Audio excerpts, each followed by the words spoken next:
Good morning. Quorum appears to be present, and I'd like to call to order this joint meeting of the Texas Pension Review Board's Investment and Actuarial Committees. I want to welcome members of the public, including those of you representing public retirement systems and sponsoring governments. Are you done printing for a while, just to know? Before we call the roll, I'd like to address a few housekeeping issues. Please note this meeting is being recorded. An audio recording will be made available after the meeting. I'd like to ask everyone on the call to please mute your phones or computers until and unless you are speaking. We don't want to repeat what happened this week at the U.S. Supreme Court, which held arguments over the telephone this week for the first time ever, and someone took their phone into the bathroom. I'll just leave it at that. Before you speak, please state your name so we have a record of who's speaking. I would also ask for your patience and understanding as we work to conduct a meeting in a way that is completely unlike any previous Pension Review Board meeting. Despite this new format, we will work to conduct the business of this board on behalf of the citizens of the state of Texas. We appreciate your grace and indulgence in advance. And now if I could ask Ashley Rendon to please call the roll of the committee members.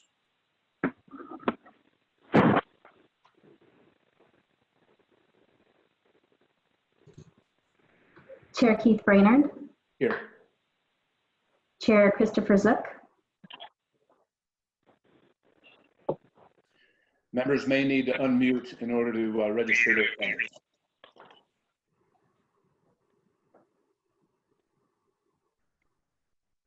I'm sorry. Behind, this is Christopher Zook, and I am here. Great. Marcia Dush. Marcia Dush is here. Stephanie Leiby. Stephanie Leiby is here. Sherry Shivers. Sherry Shivers is here. Good morning, members. And next, I'd like to ask Ashley to provide a list of attendees who pre-registered to speak.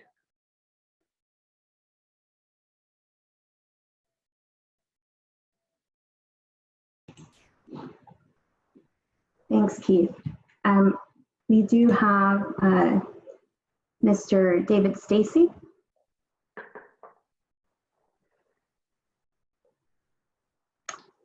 David, you may need to, if you're on the call, David, you may need to unmute your phone. Oh, David Stacy is here. And for clarification, I don't, at this point, have a particular item to address. I just want to be available as a resource as the discussion unfolds. Thank you. Thank you. And Ms. Kathleen McBride. Kathleen McBride is here. I don't intend to speak unless there is a question that comes up later. Thank you. Good morning, Mr. Stacy and Ms. McBride. Thank you for being here. So in addition to meeting remotely, there's another important first happening today. This is the first meeting of the Pension Review Board's new investment committee, whose membership includes Sherry Shivers, Zook, who is committee chair, and me. The investment committee is meeting jointly today with the Actuarial Committee, whose members include Marcia Dush and Pension Review Board Chair Stephanie Leiby and me. I'm honored to be among this group of impressive professionals. And I'd like to begin with a few brief remarks about the purpose for this meeting. And then I'll ask Mr. Zook, who chairs the investment committee, to do the same. We're holding this meeting today in recognition that this is a difficult time for public pension plans and their sponsoring governments. It's a challenging investment environment. The economy is under tremendous pressure, and the state of Texas and its counties and cities and districts are facing potentially significant declines in revenue. Lower revenue is likely to impair the ability of many public employers to make their full required pension contribution. Based on what I've seen and heard, public pension plans are holding up well so far under the circumstances. Benefit payments are paid, and the administration of the plans is proceeding, mostly remotely. Equity markets have risen from their lows in late March. Unfortunately, many plans and plan sponsors face serious financial and actuarial challenges. Recent events emphasize, for me, two important points. First, plans need to continue to examine their actuarial assumptions, particularly for payroll growth and investment return. Second, plan sponsors need to step up and join with their pension plans as partners, which is what they are, to ensure that these plans are adequately funded. The days of kicking the can down the road need to come to an end. And now I'd like to ask Mr. Zook, Chair of the Investment Committee, to share his thoughts about our meeting today. Chris?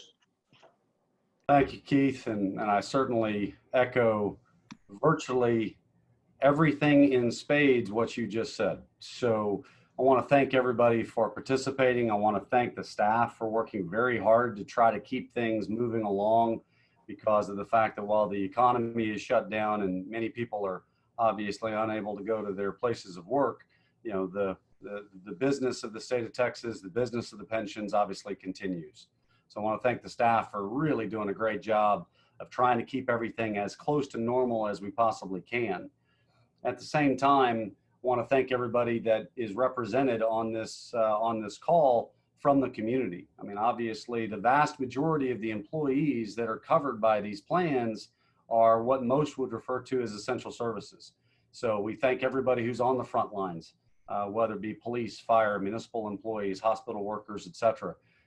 Really do appreciate all the efforts and really appreciate the staffs of these pension plans and their willingness to, you know, really do whatever it takes to make sure the checks go out to those beneficiaries on time and make sure that everything is being done as best as possible to manage these portfolios through, you know, truly unprecedented times of volatility. So like Keith said, you know, there is no secret sauce to how to solve the problems that we're going to face going forward. But one thing that we absolutely can say, it's going to be a lot harder going forward than it has been for the last decade plus. So it's absolutely critical that everybody anticipate the worst and hope for the best, because of the fact that if we don't lower actuarial assumptions, if we don't lower assumed payroll growth, there's no way the math works.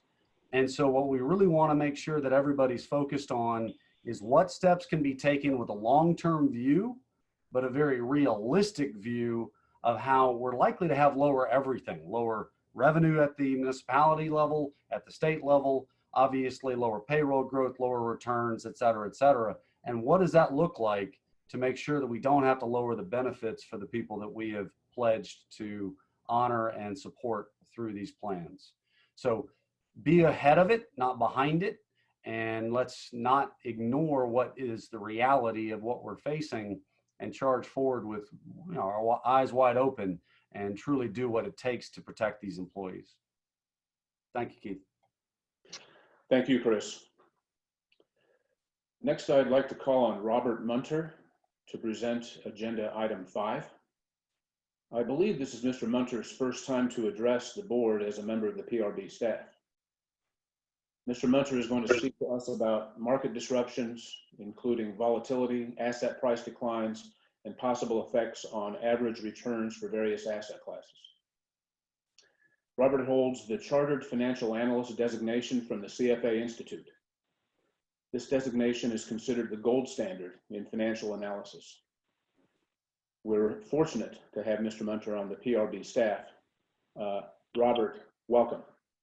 The floor is yours. All right. Thank you, sir. So yes, my name is Robert Munter. I'm the investment analyst here at the Texas Pension Review Board. I will be covering our investment report on the potential COVID-19 market impacts today. So this investment report is for information purposes only and is not investment advice. Content that we will provide is of a general nature and not specific to any plans. And today we will cover 3 main topics.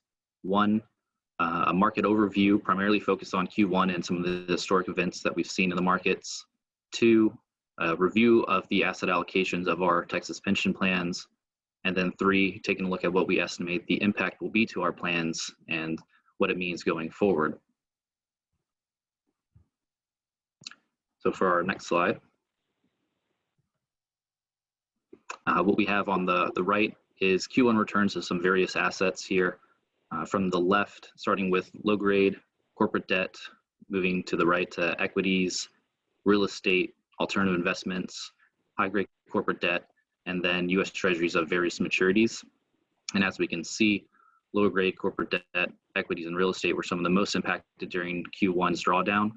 And one thing that we do want to note here for the alternative investments is that it is a composite index, and a number of the investments in these composite indexes for alternatives may have lagged results, which means that the impact from Q1 and COVID may not actually show up until the true impact until Q2. But what we saw in Q1 of 2020 was a period of record highs that we saw in the stock market, and then one of the fastest declines into a bear market in history. And this extreme market volatility that we've seen in the markets have given pension assets a real life stress test. Now, as we'll touch on a little bit later, year to date, we have seen quite a significant rebound from the lows that we saw during Q1. So these significant market volatilities that the plan assets would have seen is not necessarily something that plans will have to realize at this time, if at all. And for our next slide,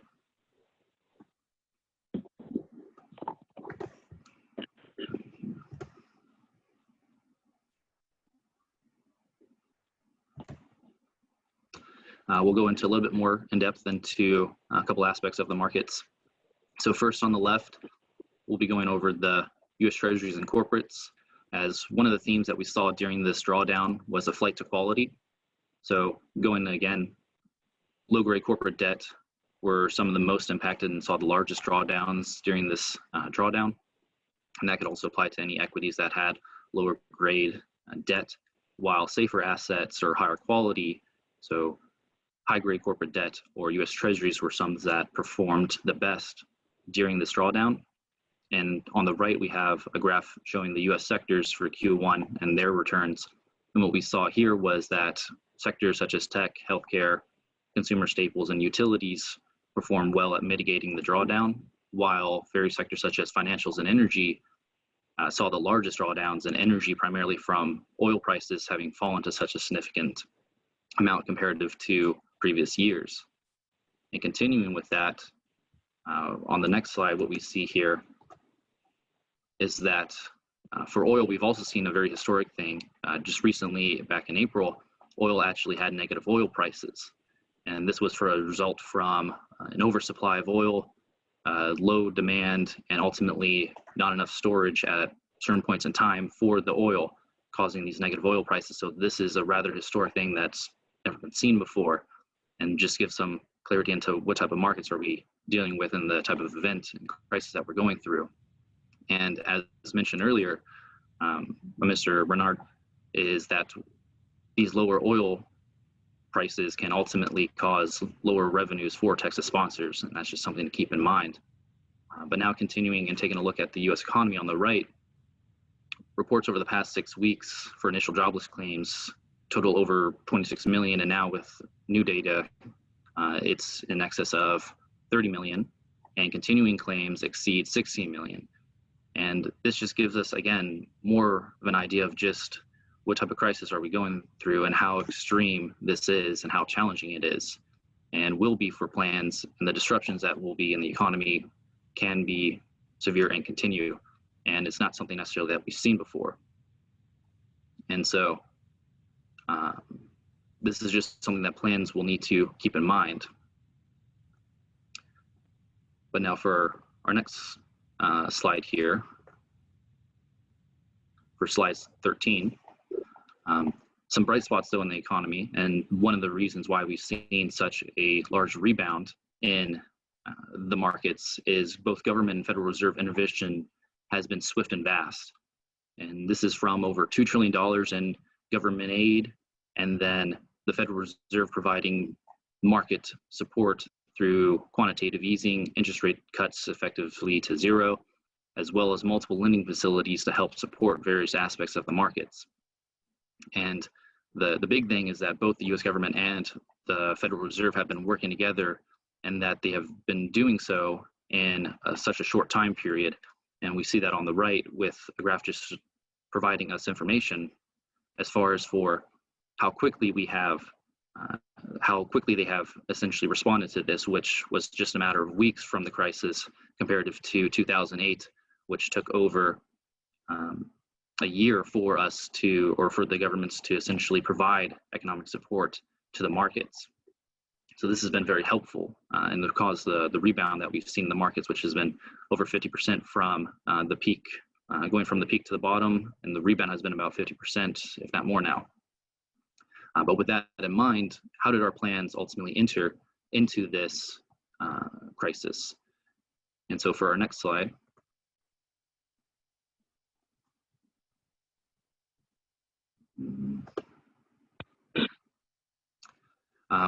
we start to analyze and take a look at what were the asset allocations of our Texas pension plans going into this environment. And so what we provide in the top left is going to be our portfolio breakdowns. So we broke down our plans into 4 primary portfolio types using the PRV's broad asset class categorization. And for the portfolios, all of them contain cash. And then for portfolio A, we start off with them containing just equity and fixed income. Portfolio B adds in real estate. Portfolio C adds in alternatives. And then portfolio D contains all of the asset classes. And below that, we provide a count of how many plans are falling into those various portfolios. About half, so the majority essentially of our plans are falling into portfolio D, where they do contain all the asset classes. And on the right, we have an example of a box and whiskers graph that we will be using to show where the allocations are falling and where typically plans are, according to our reports, appear to be having their asset allocations. And the way that box and whiskers works is it will break it down into 25% quartiles. So the bottom 25% and top 25% will be the whiskers, and then the middle 50 is essentially going to be the box there that will show. And this is for slide 14. Now for our next slide, on slide 15, we'll show the portfolios. And at the bottom, we do have the legend there for what each color represents. But starting with portfolio A in the top left there, we see that the equities is in blue, fixed income is in red, and then yellow is the cash allocations. Portfolio B adds in, again, real estate, which is in purple. Portfolio C adds in alternatives, which is in green. And then portfolio D contains all of these asset classes. And some observations that we see here from the portfolios of the plans is that generally fixed income allocations stay within a fairly close range of about 20 to 30%. Some do fall outside of that, and some outliers, and which will be noted by the circle or dots that you'll see on these graphs. And as plans add in real estate, typically the allocations are about 5 to 10%. And then as plans are adding to both real estate and the alternative investments, they are primarily pulling from their equity allocations to go into these other asset classes, as again, they are primarily sticking to that 20 to 30% range, at least for the majority of the plans. And so that gives us an idea as to, as we mentioned earlier, with how the markets were performing, where equities and real estate were most impacted, and fixed income, depending upon the quality or what type of investments in the fixed income they were using, could have ultimately been performing fairly well. So with that type of information now that we have an idea of what the allocations look like and what the markets performed during Q1, for our next slide here, we go and we start to ask what would be the results, or what would be the return estimates that we would expect to see from our plans for Q1 and then also year to date, as again, we have seen that type of a large rebound from Q1. So on the left, we have our returns for Q1 on slide 16 here. And one thing we do just want to mention here with this is that for these, for our estimates here, they are based upon previously reported asset allocations from plans. And the investments or indices that we selected to represent the asset classes are broad in nature so that they can be applied to all plans.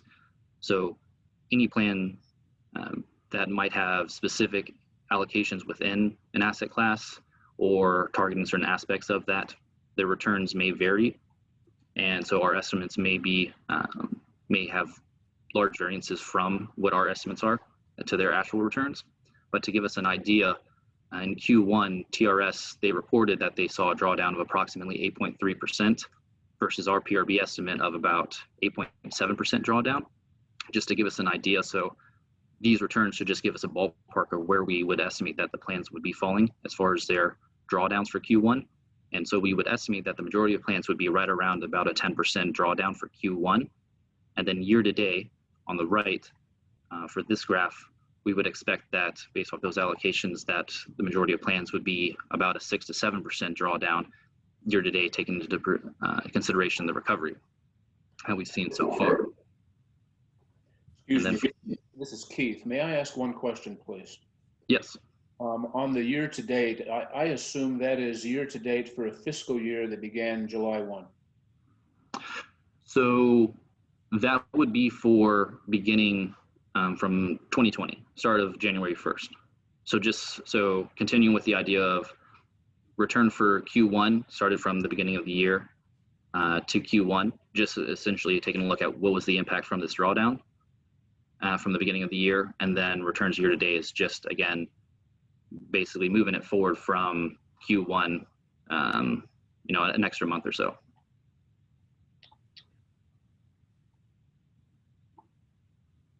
So Q1 is January to March. Yes. Year to date is January to April. Yes. Thank you. Okay. So then continuing on to our next slide. And so for our final slide here, what we wanted to ask to end our investment report here, we wanted to ask a question of what type of returns would be needed for a plan to get back on track. And so what this assumes here is that, again, starting January 1st is when plans would be starting, and just saying that their assumed rate of return would be 6% or 8% that they'd have to reach by the end of the year. And we came into this crisis and plans saw a 10% drawdown for Q1. What would it ultimately take for them to recover that and then meet that assumed rate of return? And what we see is that if plans were to even say go out 10 years and say that in the long run with this drawdown that they would ultimately recover, what we see is that plans would ultimately need to exceed their rate of return by in excess of 110 basis points or more, depending on how quickly they would say that they would recover from just a 10% drawdown.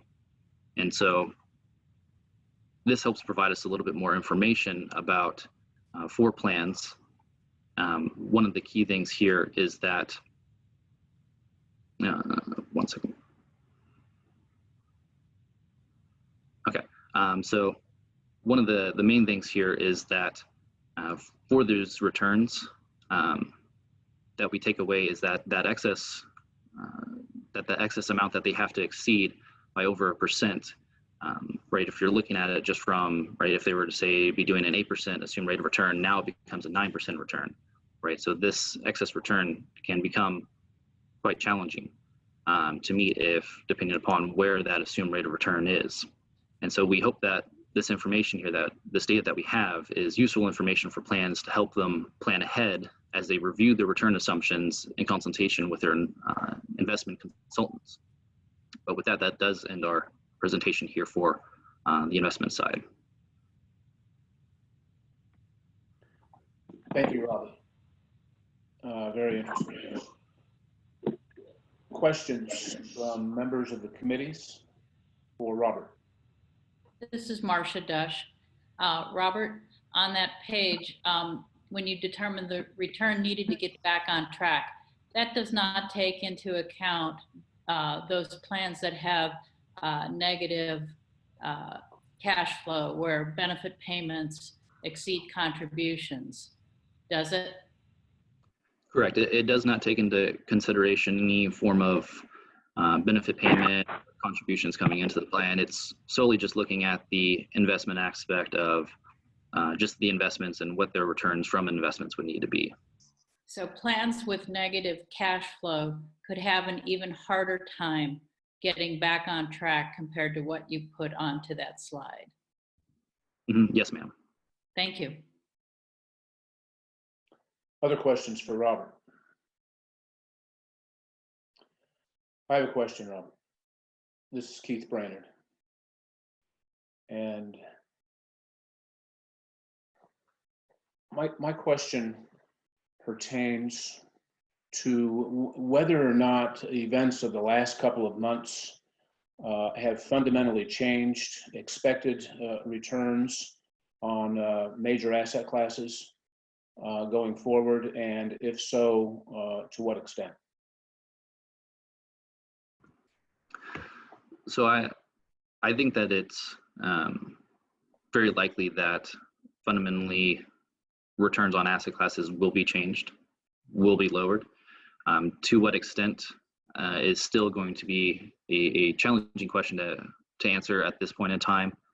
I think that there are a number of points that need to be understood, and that will only come with time, primarily because of the main concerns of, do we see a resurgence in COVID-19 later this year? What does the recovery ultimately look like? I think those are some of the main aspects that will dictate or influence how impacted we will see the returns be for investment returns. Those are some of the key things that we have to wait and ultimately wait to before we can truly have an idea of what the main impact will be. Robert, that's helpful. And Keith, this is Christopher Zook. Allow me to add a little bit to what Robert said. You know, capital markets assumptions are invariably going to have to shift down for no reason if because of the fact that interest rates have dropped so dramatically. It is highly unlikely that the economy is going to recover at such a fast rate as to cause interest rates to go back up very, very soon, very, very fast.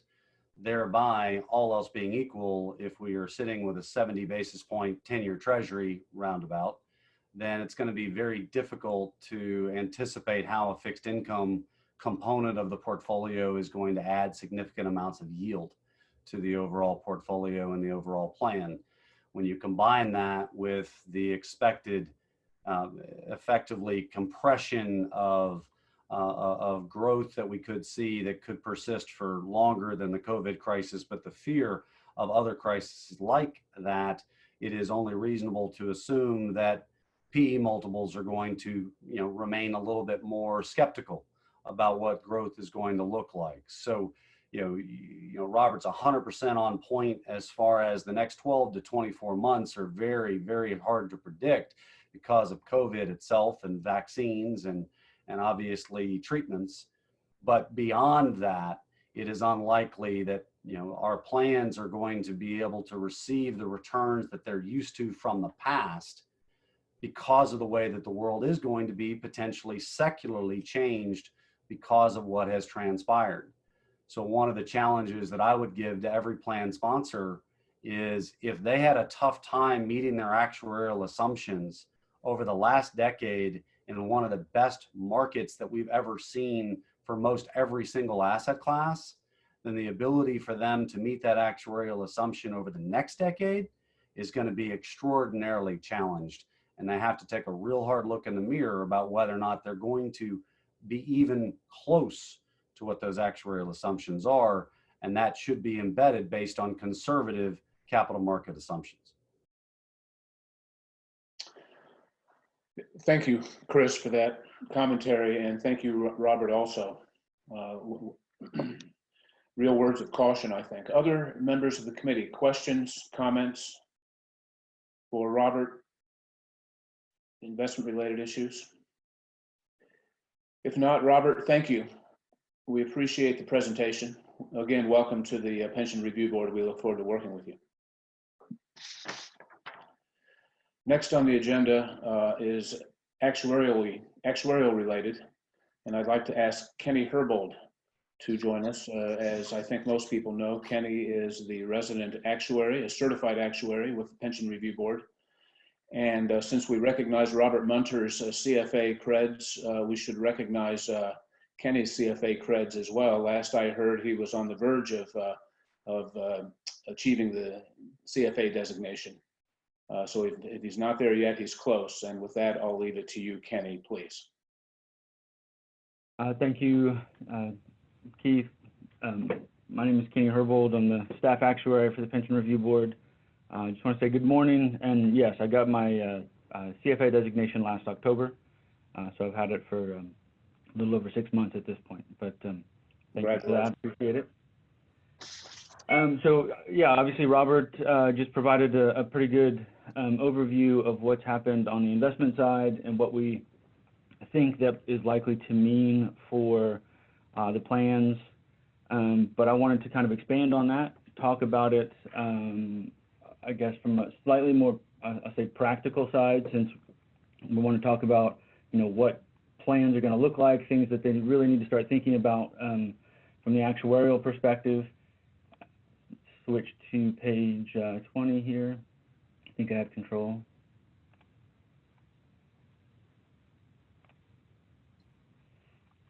So there's a couple of different perspectives, I guess we can call them, to look at. Obviously, short-term considerations. What might plans need to think about in the immediate future? That's primarily going to be cash flow and liquidity issues. From a longer-term perspective, there's some things that they can be thinking about, but there's also some legislative triggers that will actually force plans to make changes if they don't do it themselves in advance of those legislative triggers coming into effect. So what I've done is, or what I'd like to do is introduce a couple of metrics that we have not discussed in the past. So I'll talk first about short-term metrics and some liquidity metrics that can help us identify the plans that are most at risk to running into some issues. And then again, on the long-term discussion, I have some additional metrics that we have not discussed in the past that I'd like to introduce. I'll kind of talk a little bit about how we can use those, and then provide some examples by looking at some of the plans and what those metrics look like for specific plans that we have.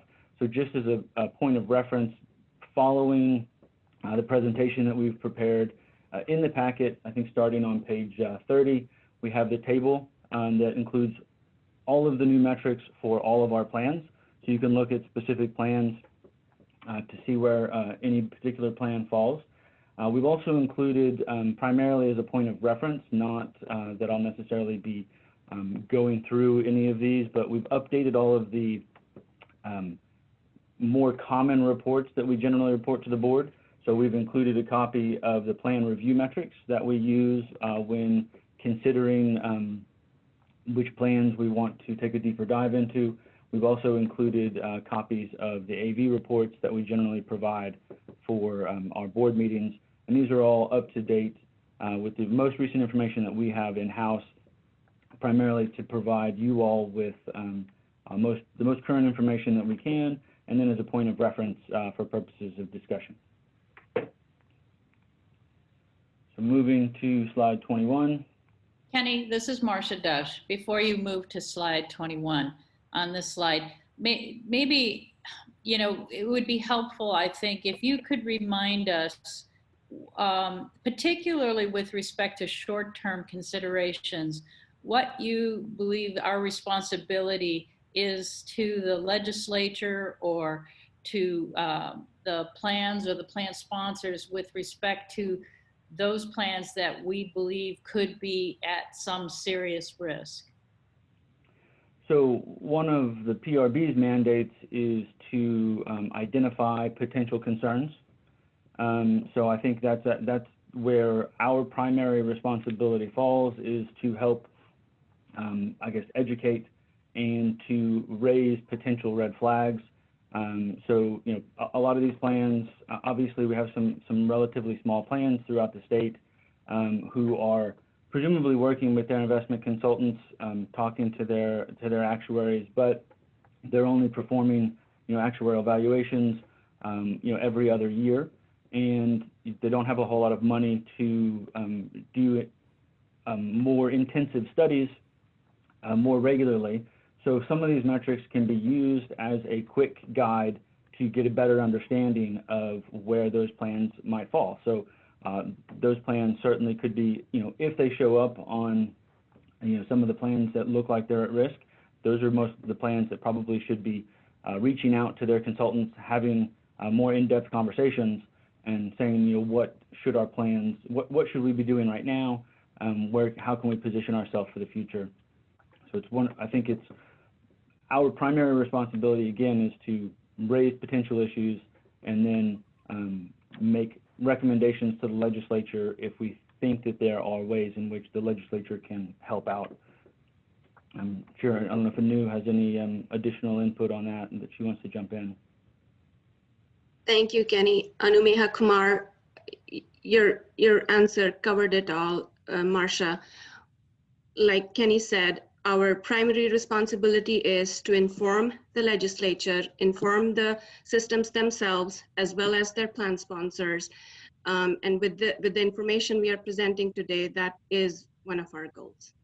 Okay, and last question, does staff have any sense of whether or not there are meetings going on? Are the boards meeting virtually to discuss the market events? Have you had any feedback, or do you feel that, my understanding is many of the boards, have not met because they can't meet in person? I don't know, what is your sense? I'll jump in here, Anumeha Kumar again. Marcia, we've talked to a few systems, and it is our understanding municipal plans are conducting their board meetings, pension board meetings, with regards to some of the smaller plans as well as our firefighter plans. The ones we have talked to, it's our understanding that they are conducting their board meetings as well as talking to their consultants. However, we have not spoken to all of our plans, of course, and this is based on a handful of systems that we have talked to. All right, thank you.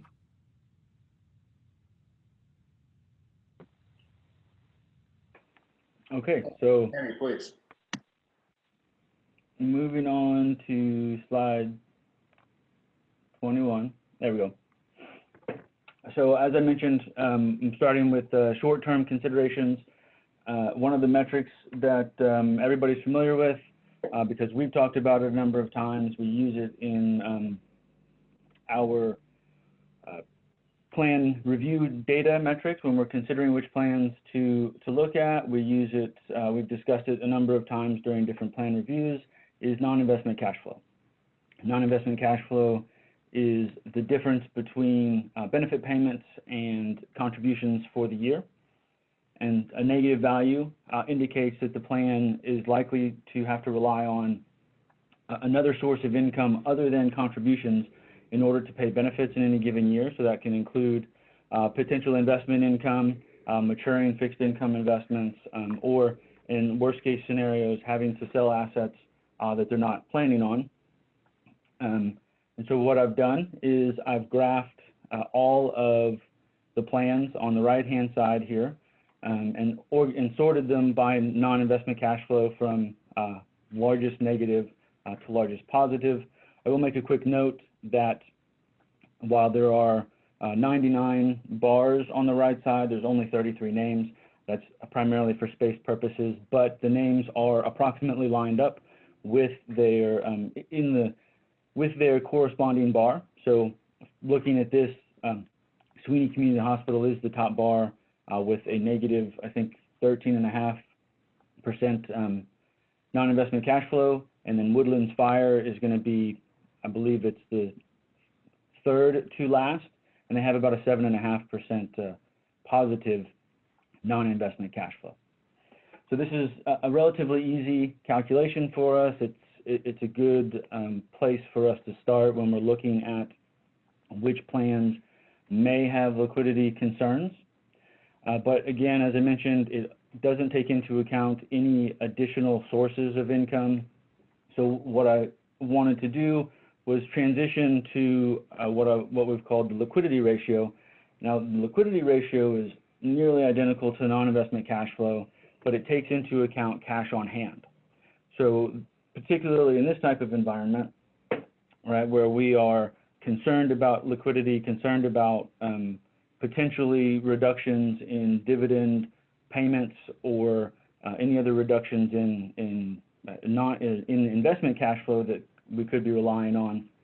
Cash is one of those things that is going to help plans get through paying out benefits without having to sell any assets or anything like that.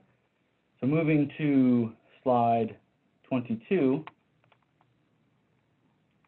what I've done on the left-hand side, we have the exact same graph as we had in the prior slide, but what I've overlaid the liquidity ratio on top of non-investment cash flow. So that's what you see in the red. To the right, I've taken the exact same numbers and just sorted by liquidity ratio to give a better sense of why this, in this particular case, might be a better metric to look at. And Galveston Wharves kind of jumps out as one plan that kind of illustrates the point. So when we're looking strictly at non-investment cash flow, Galveston Wharves is at -6%. They're in the top half, possibly the top quarter of all plans as far as with the lowest non-investment cash flow. But when we are looking and sorting by liquidity ratio, we see that they fall down here to the bottom quarter, and they have a 4% liquidity ratio. So that's indicating that they're in a much better position in order to meet their needs than non-investment cash flow would potentially imply. So I do want to stress that just like non-investment cash flow, liquidity ratio is best used as a relative measure. Obviously, if you have a negative liquidity ratio or non-investment cash flow, there are potential concerns, but certainly there could be additional sources. There could be investment income that's coming in that allow them to meet their needs, the benefit payment needs. But it's a useful relative measure, so we can say that the plans with the lowest liquidity ratio are the ones who are most likely to run into problems. So it's usually the best place to start when we want to start digging deeper and comparing different metrics and deciding who needs to be thinking the most about this, and who, if we feel the need to try and dig a little deeper, that's how we would start thinking about it and how we would kind of identify the plans that we might want to look a little bit closer at. So moving on to slide 23 is the next metric that I think is extremely useful. So in this particular case, this is the ratio of assets to annual benefit payments. Again, it's a very simple calculation that allows us to kind of compare and contrast all of our plans. So it really is, we're taking the most recent market value of assets and dividing by the most recent year's annual benefit payments. So one way to think about this is it's approximately how many years of benefit payments the plan has on hand. And obviously it doesn't take into account any changes in benefit payments. It doesn't take into account any cash flow whatsoever, so no new contributions or investment income. So by itself, it's a good relative measure.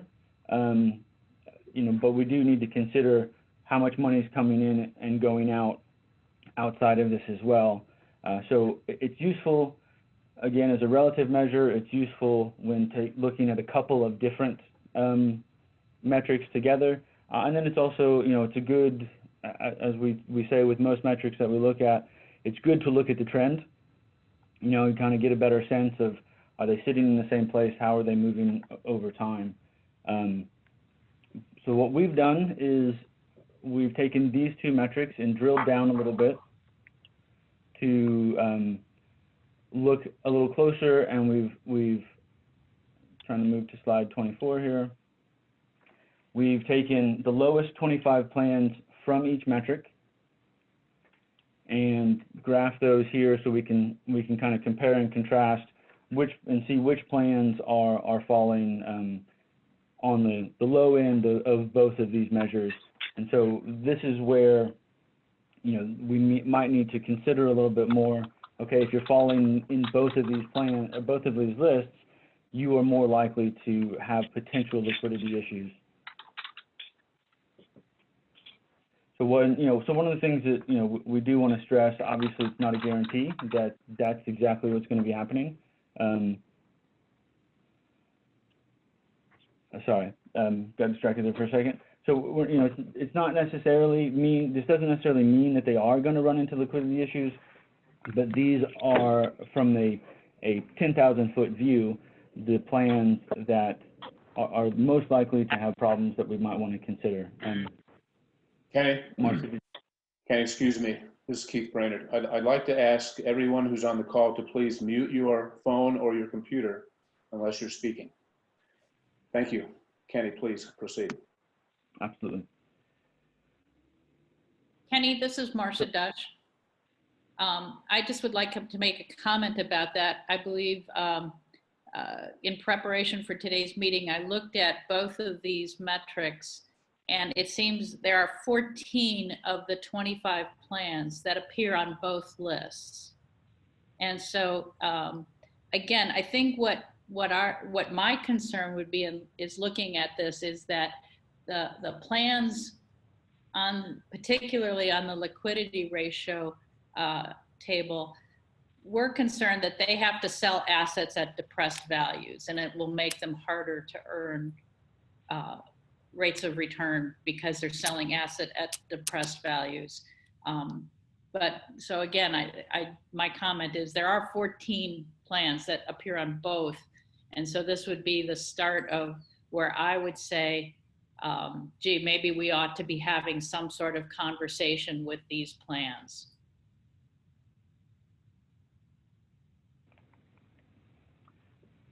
Absolutely. I mean, that's kind of the idea behind, you know, producing these, is just to say that, you know, obviously all plans should be talking to their consultants, looking at their liquidity needs from both a short-term and a long-term perspective, but these plans in particular, if they're not already, should probably be reaching out to their consultants, having conversations and identifying, you know, how they're going to work through the next couple of years, and possibly consider, you know, what needs to occur as far as their assumptions are concerned. If they're in a position where they're going to be paying out significant benefits, they need to make sure they have sufficient liquidity to do that.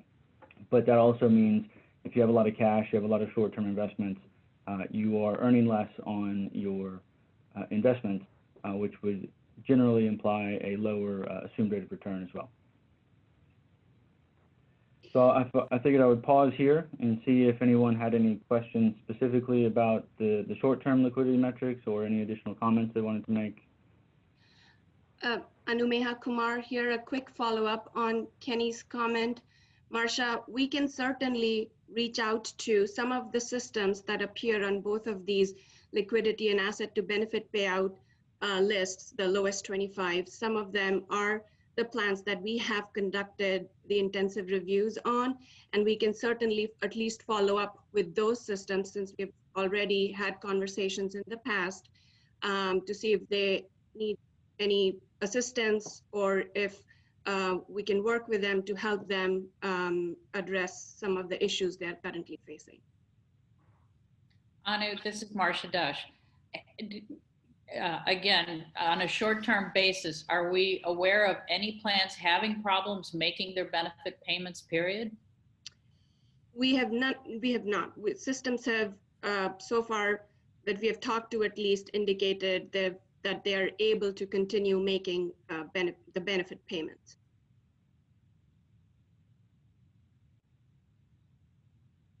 Other questions for staff?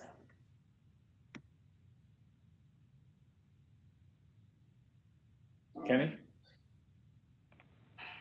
Okay, so I'll move on. And as I said before, I've got a couple of new metrics that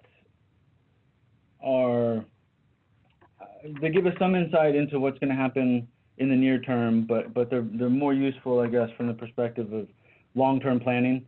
I will note that, you know, the focus in these is not on the amortization period, it's on the unfunded accrued liability and contributions.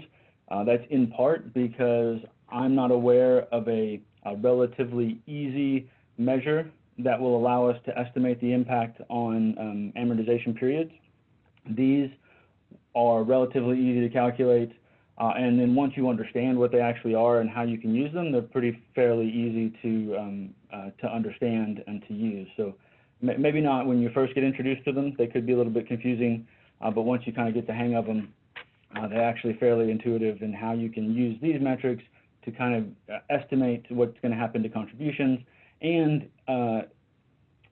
in part estimate what's going to happen to the amortization periods as well. So the first two are related. They are what we call the leverage ratios. They give a direct measure of the leverage of a plan's unfunded accrued liability as it relates to payroll. So just a quick note that, you know, we generally talk about contribution rates in respect to payroll. One, because that's how most plans are structured, but it's also kind of a proxy for plan sponsor's ability to pay. It's also generally the contribution base. So it's a useful way in which to kind of look and see what's going to happen as the assets or the liabilities have unexpected changes. So the example that we've provided here is the asset leverage ratio. So if you have a plan with an asset leverage ratio of 4 that experiences a 10% decline in assets, that means the unfunded accrued liability is going to grow an additional 40% of payroll. So it would go from 200% of payroll to 240% of payroll. Similarly, these provide relative sensitivity and directional comparisons for contribution requirements. And in some cases, in some of the benchmarks that I'm going to introduce, we can actually directly calculate the impact on the contribution as well, which I'll talk about a little bit more. But just to give you an understanding, if a plan has a liability leverage ratio of 8, their contribution is going to increase 4 times as much as a plan with a liability leverage ratio of 2 for a similar percentage change in the liability. And then duration, while not necessarily a new concept for most people, and we don't spend a lot of time talking about it, or we haven't in the past, it's a measure of the sensitivity of the accrued liability to a change in the interest rate. So a simple example is a duration of 10 indicates the plan's accrued liability is going to increase by 10% for every 1% reduction in the discount rate.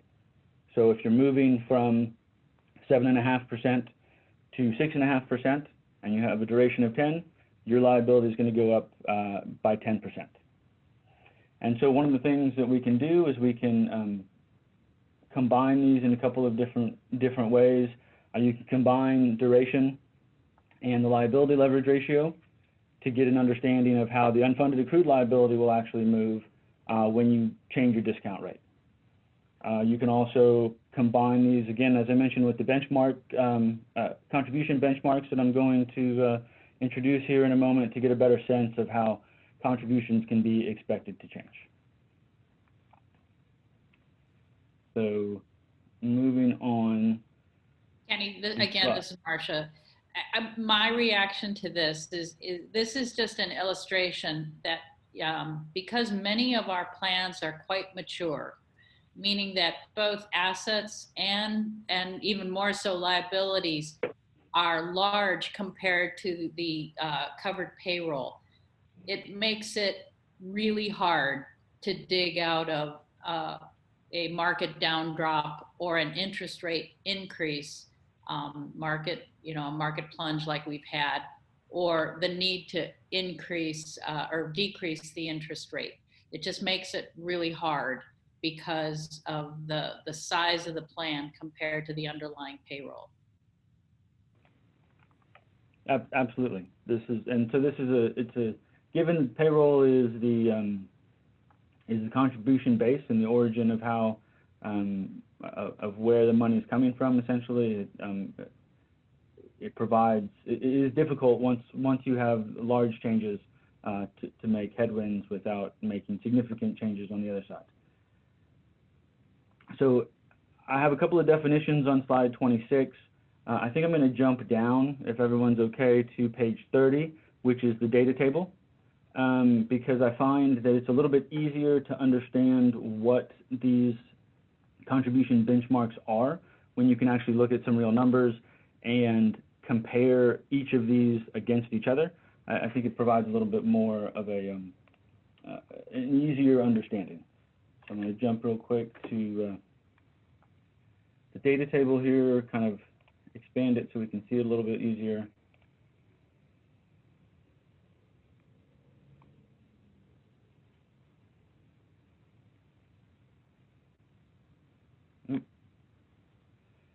All right, so starting with the recommended contribution rate, that is the contribution rate that's a Texas reporting requirement. So all plans in Texas are currently reporting something in relationship to, it's a sort of an actuarially determined contribution.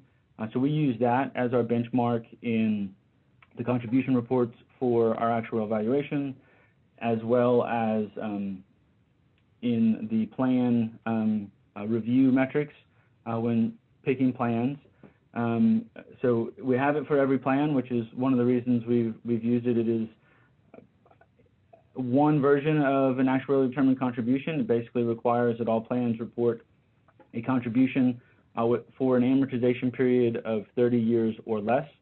Generally speaking, what we find is that if the plan actually has an amortization period less than 30 years, they're not calculating a contribution rate at 30 years. So it is not as, I guess, uniformly calculated across plans. So it's not as easy to compare from one plan to another necessarily. But it is one that we're most people should be familiar with, since it's one that we generally use. Now, the first new contribution benchmark that I'm introducing is the unfunded liability percent treadwater cost rate. This is essentially the contribution that results in the total unfunded accrued growing at the payroll growth rate. So you're paying a little bit of interest that's essentially equal to the difference between your assumed rate of return and your payroll growth rate. So for ERS here at the top of the list, they have an assumed rate of return of 7.5% and a payroll growth rate of 3%. So that means the treadwater cost rate of 21.3% is essentially them paying 4.5% interest on their unfunded accrued liability. So this does result in negative amortization. Obviously, the unfunded is growing at 3% in this particular case. But it's a useful measure because another way to kind of think about this is it's the line between having an infinite and a finite amortization period. So if you kind of scroll down the list here, you can see that when we move from infinite to finite amortization periods, generally speaking, the actual contribution rate, which is here in the total contribution rate column, is going to be slightly higher than the UL percent treadwater cost rate. And then when we're in the infinite category, those rates, the UL percent is higher than the actual contribution rate. So this kind of gives us an idea of what contribution rate is necessary to move from when a plan, so if this gives us an idea of when a plan might move to an infinite amortization period or move from infinite to finite. So in this way, we can kind of see where, how the amortization period moves by looking at the contribution rates in this particular contribution benchmark. The UL dollar treadwater cost rate is the line between negative amortization and a decreasing unfunded accrued liability. So this is the contribution rate that is necessary for the dollar amount of the unfunded accrued to stay the same. I do want to apologize quickly. If you downloaded a copy of the packet, a couple of days ago. This column had an error in it. So all of the numbers in this particular column have changed. So if you are using an older version of the packet, I would suggest you go to the website and download a newer version. So what I want to show, what I want to point out is if you scroll down the list and you look at the plans with a finite amortization period, you can see that the recommended contribution rate generally falls between the UL percent and the UL dollar tread water cost rate. So that's occurring because these plans are over the long term expected to pay down their unfunded and not remain at an infinite amortization period. And if we scroll down the list and go a little bit farther, we can get down into the 20s where amortization periods are 20. We can see that the actual contribution rate starts to exceed this UL dollar tread water cost rate. So this is where we know this is kind of the range of plans where they start, instead of having negative amortization and they are expecting their unfunded liability to grow every year, we can start to see that it drops. And so this kind of gives us an idea of where plans fall as far as whether or not we expect their unfunded to grow next year or we expect it to fall. So let's go back up to the top, and I want to kind of put all of these metrics together to give a better sense of how we can actually use these metrics in a more practical and useful way. So ERS is at the top, so we're going to use ERS as our example. If you look at their asset leverage ratio, they have a 3.9, so we'll call that a 4. The asset leverage ratio of 4.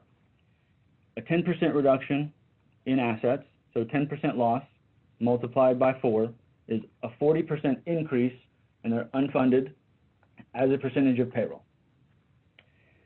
So we take that 40% and we multiply by, earlier I said 4.5%, so the difference between the assumed rate of return and the payroll growth rate.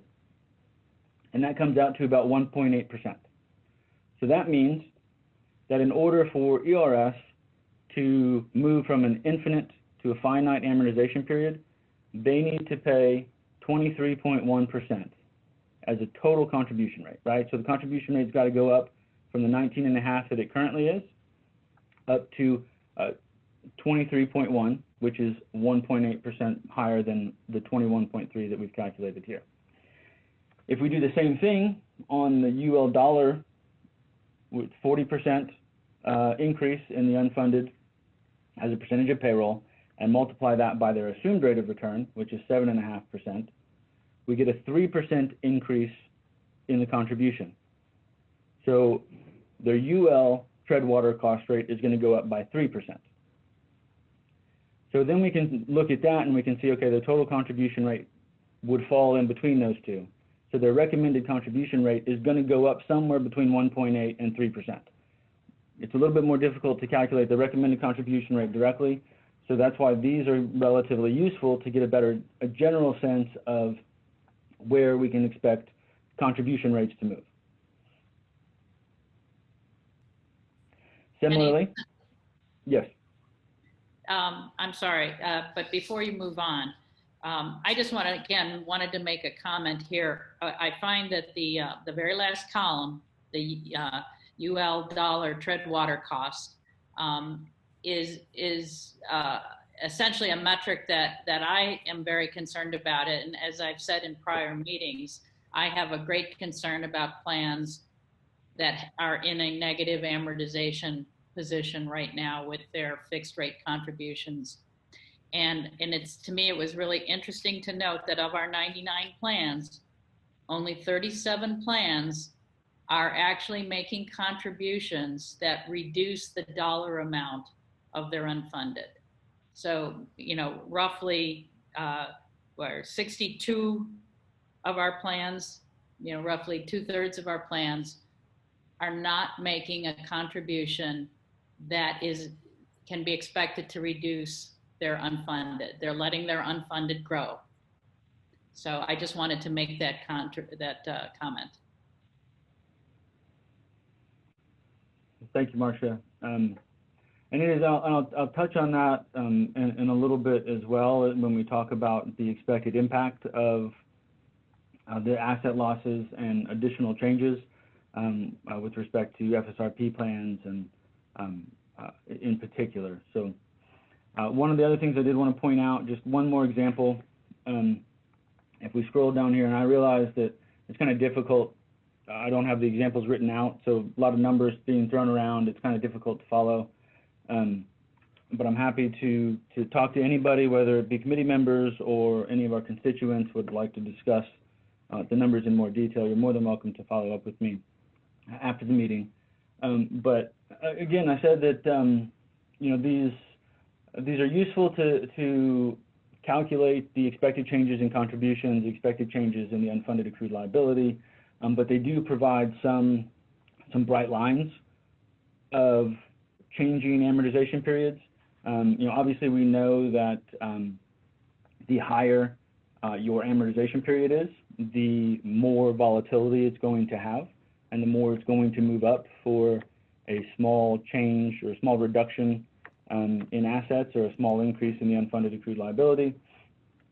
And we also, you know, note that fixed rate plans are going to be more susceptible as well. They are the ones that are going to have more volatile amortization periods as well.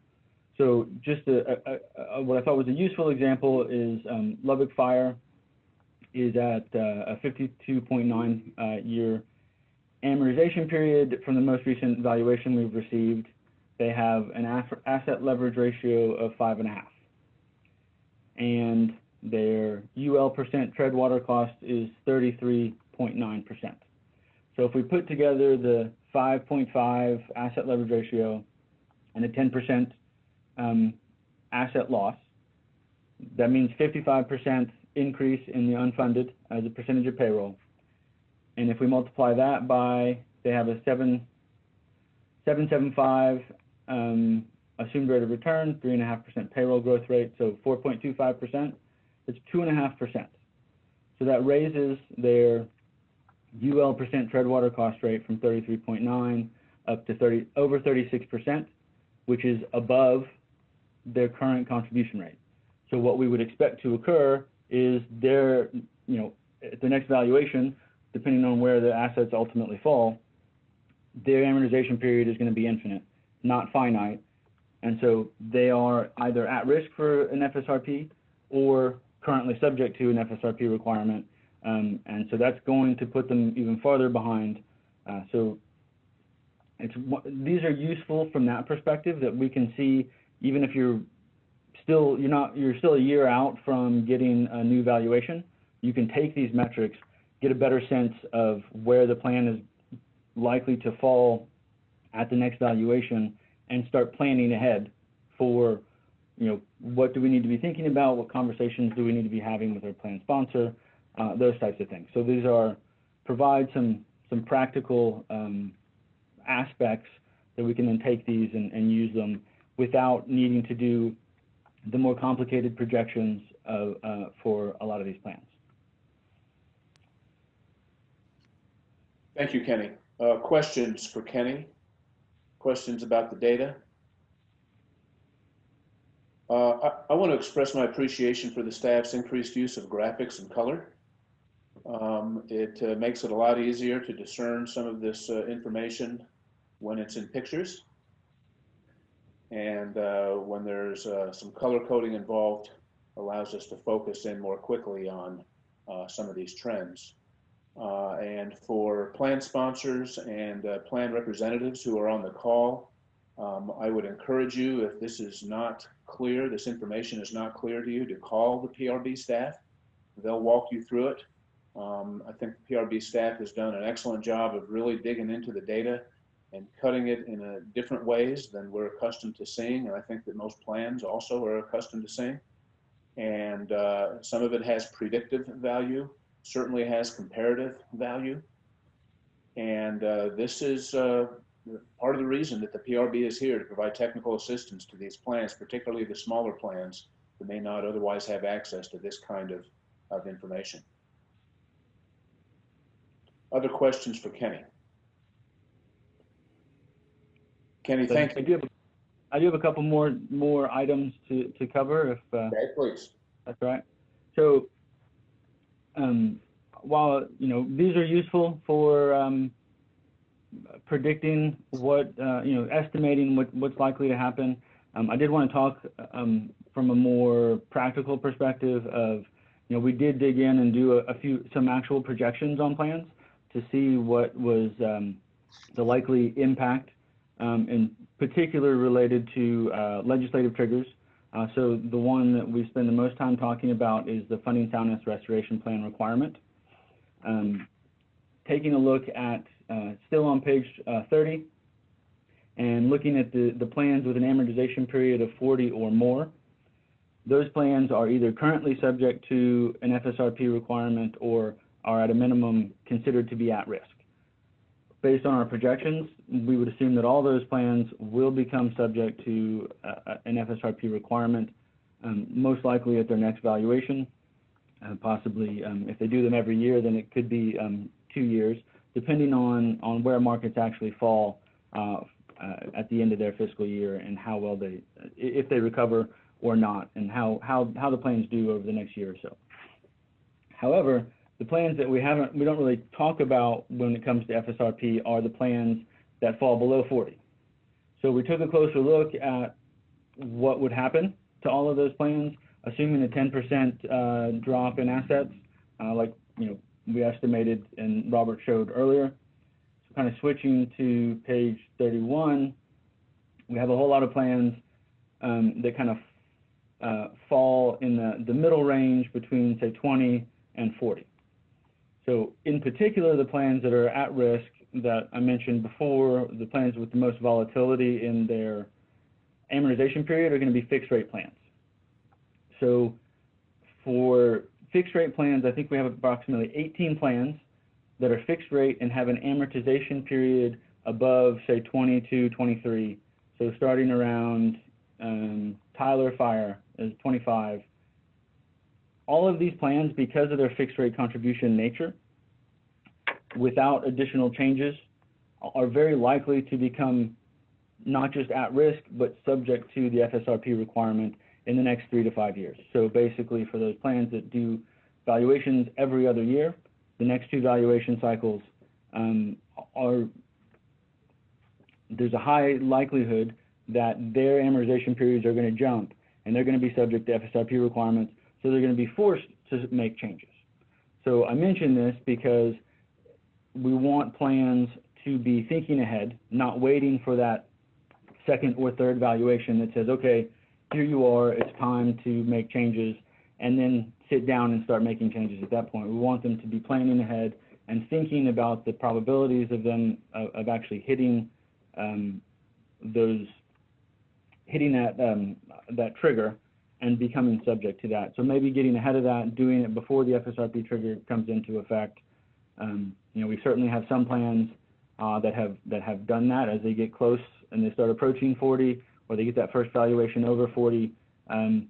They start making changes and start addressing these issues. Harlingen Fire comes to mind, where they started making contributions, changes, and benefit changes shortly after their first valuation with the 40-year amortization period.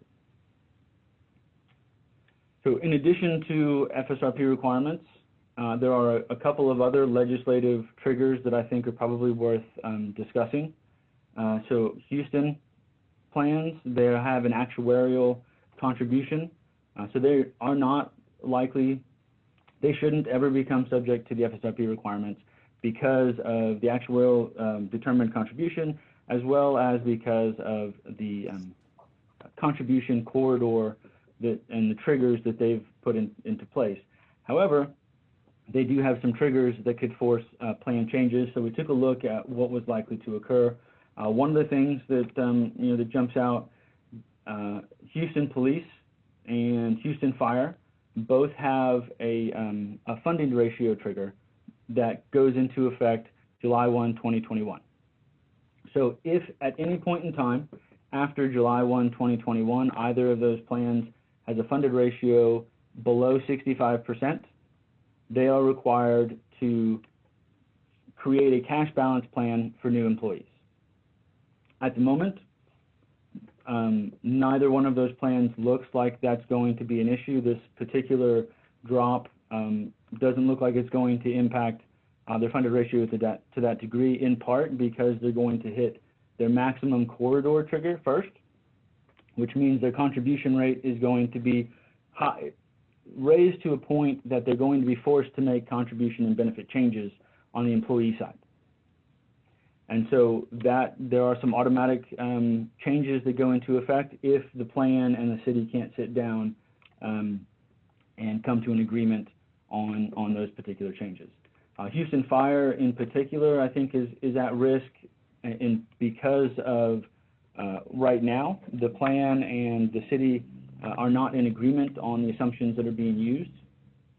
So their corridor midpoint was essentially an average of the two calculations, and they are in the process of performing an experience study that should be in place for the July 1, 2020 valuation, I believe.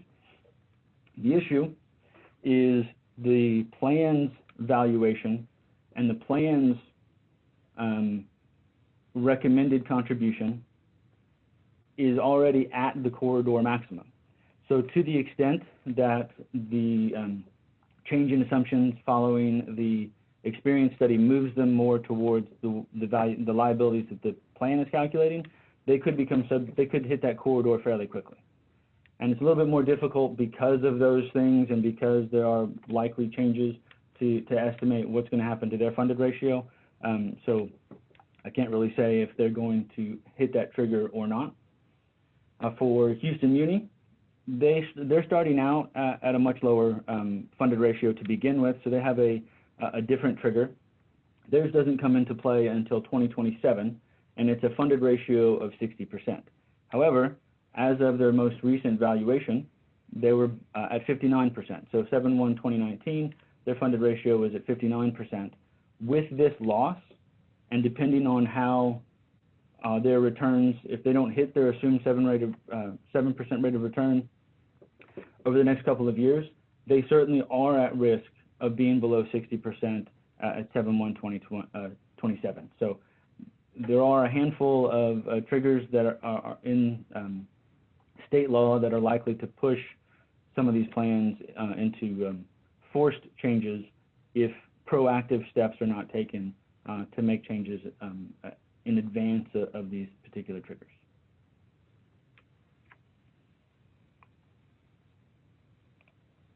I want to jump back to page 28. I'm sorry, page 29. So we talked about the FSRP requirements, and Houston was really the only other legislative trigger that that seemed worth discussing.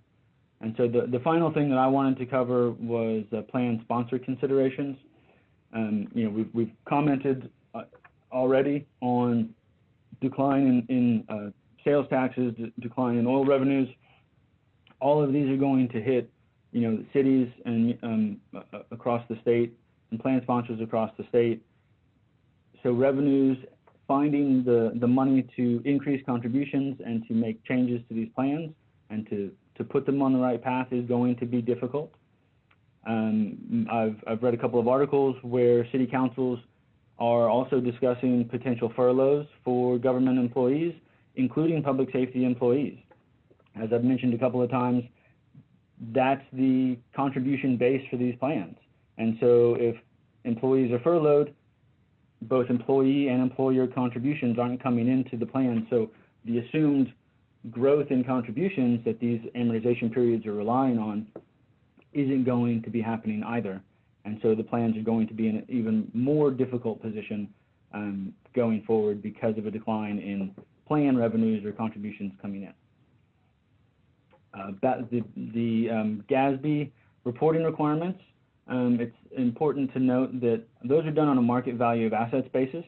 So while all the amortization periods, generally speaking, are calculated using smoothed assets, so these losses aren't recognized immediately, the plan sponsor's balance sheet will be required to recognize these losses immediately, with obviously a delay, the general delay in reporting requirements. But also these plans are more likely to have depletion dates. When that occurs, discount rates go down because you have to use a lower assumed rate of return after that depletion date, which then again increases the total liability and further exacerbates the balance sheet impact on the plan sponsors. So all of that, while credit rating agencies do already make their own adjustments to the reported pension liabilities, all of that is going to go into causing potential credit rating issues or potential downgrades if these particular issues are not addressed. The one thing that the credit rating agencies have mentioned as something that provides them comfort, I guess, for lack of a better term, is a strong funding policy. Obviously, we'll be talking a little bit later today in our next meeting about the funding policies that Texas plans have put in place.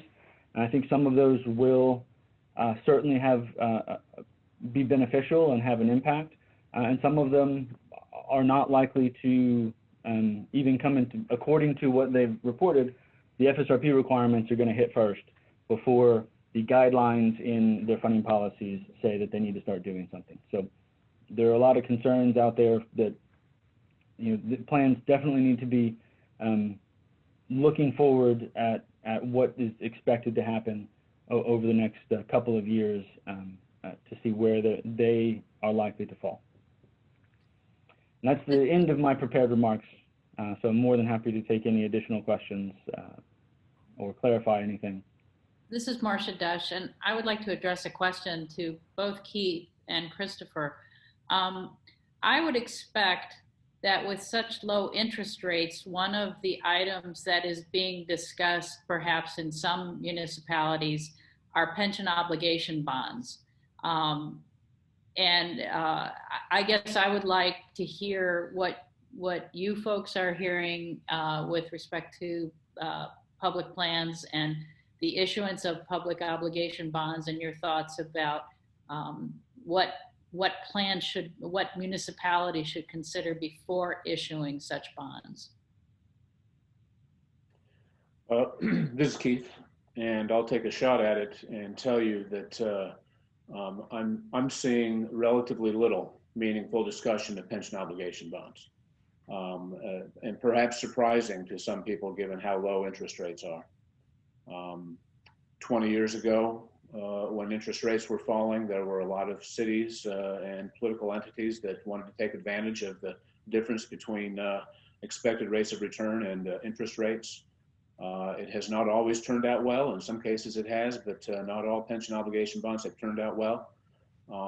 And really the prudence of issuing pension obligation bonds gets down to plan sponsors' appetite for risk. And right now, when you issue a pension obligation bond, you're trading more or less a soft, what amounts to some degree of a soft obligation for a hard debt, because when you issue a pension obligation bond, that certainly is something that you're going to have to pay back. You have no discretion to do such things as to extend an amortization period, for example, or to increase employee contribution rates, make benefit adjustments, and so on. You owe that amount. And so in a nutshell, I'm seeing relatively little meaningful discussion of pension obligation bonds. This is Christopher. I would agree. I have not heard it talked about. I think as the dust begins to settle and the economies begin to reopen, that it is something that will be on the table because rates are so low. And ultimately, if you've got the ability to, feel very good about borrowing that capital against the revenue base that you have in the particular municipality and the ability to generate the returns that are going to significantly exceed the cost of those pension bonds, then it can be a very useful strategy. It has to be done, as Keith articulated, with eyes wide open because of the fact that it is a hard liability. It is not a scalable liability. It's not really a negotiable liability. So in the right circumstances, it can be used very wisely and very well. But right now, I think everybody's more in triage mode, and it's something that I would expect we would hear more about in the second half of the year. What I would encourage is any of the sponsors that are in what we would consider to be a dangerous place right now, that be part of the tool chest that is considered as to whether or not that would be a way to potentially accelerate, getting a plan healthier. Again, the devil's in the details there, and every municipality and every sponsor is going to be a little bit different, but it is something that should be, thought of as a potential solution. The key is how does it fit for the particular borrower in that case. Thank you for that question and for your answer, Chris. Other questions for the staff? I would encourage you, the members of the public, plan sponsor representatives, retirement system representatives, members of the board, to dig into some of this that Kenny and the staff have prepared. There's a wealth of information in there. Call the Pension Review Board staff if you have questions about it. And Kenny, thank you again for the information in your presentation. Next, I'd like to call on Anu to talk about reporting by pension systems, please. This is agenda item 6. Thank you, Chair Brainerd. Anumeha Kumar. This is a quick announcement for our retirement systems and stakeholders. We have already communicated with them regarding this issue. We've received a number of questions, both from our systems as well as stakeholders, regarding some potential delays in their plan reports. These, and they were asking if there was a mechanism to extend the reporting deadlines for their annual financial reports, as well as some other statutory reports that they have to do this year. Unfortunately, these deadlines are set in state statute, so we, as the PRB, does not have the authority to grant an extension. However, understanding the situation we are in right now, and given the fact that some of our systems may be experiencing disruptions that may impact their plan reports, we are more than happy to work with those plans. We encourage them to reach out to us, to communicate with us, and moving forward, we will of course work with them to help them become compliant with these requirements. And that was it. Thank you, Anu. Questions about that item on reporting? If not, let's move to agenda item 7, invitation for public comment. If there's anyone from the public who wishes to address the board, now would be an appropriate time. If you wish to do so, please unmute your phone or your computer and introduce yourself.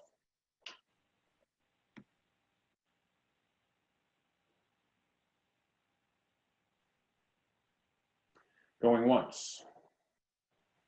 Going twice. Okay, thank you. I believe that, sorry, was there someone there? Yeah.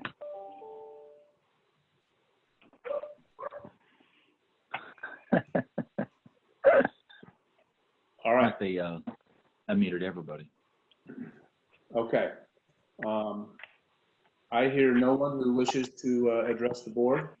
And if there's no further business, no objection, I would move to adjourn the meeting.